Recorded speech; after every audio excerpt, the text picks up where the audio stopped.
தமிழக அரசின் கஜானா காலியாக இருப்பதாக காங்கிரஸ் நிர்வாகி பிரவீன் சக்கரவர்த்தி குற்றம் சாட்டியுள்ளார்.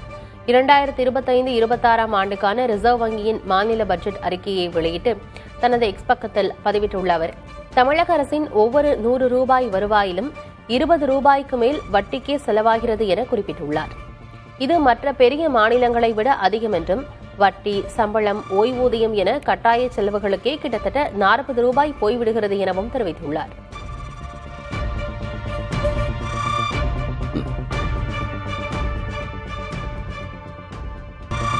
தமிழக சட்டமன்றத்தின் சபாநாயகராக ஜேசிடி பிரபாகர் போட்டியின்றி தேர்வாகிறார்.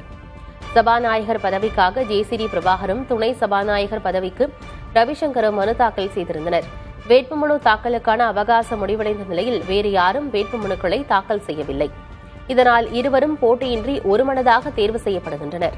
இதுகுறித்த அதிகாரப்பூர்வ அறிவிப்பை சட்டமன்றம் இன்று கூடியதும் தற்காலிக சபாநாயகர் கருப்பையா அறிவிப்பார் என எதிர்பார்க்கப்படுகிறது.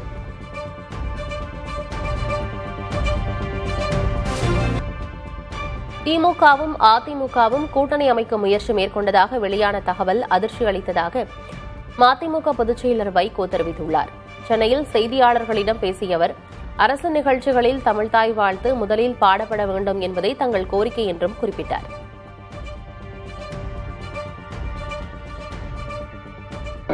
திமுக அதிமுக இருவரும் கூட்டணி வைப்பாங்கன்ற மாதிரியான ஒரு சூழல் போயிட்டு இருந்துச்சு. அது நீங்க கேள்விப்பட்டதுக்கு அப்புறமா உங்களுக்கு எப்படி இருந்தது? அதற்கான கருத்தா சொல்லணும்னு நினைச்சிருந்தா என்ன சொல்லியிருப்பீங்க? அது எனக்கு நம்பவே முடியவில்லை. அது அதிர்ச்சி தரக்க செய்தியாக இருந்தது. தமிழ்தாய் வாழ்த்து முதலில் பாடப்பட வேண்டும், தேசிய கீதம் பின்னர் பாடப்பட வேண்டும் என்பது எங்கள் நிலைப்பாடு.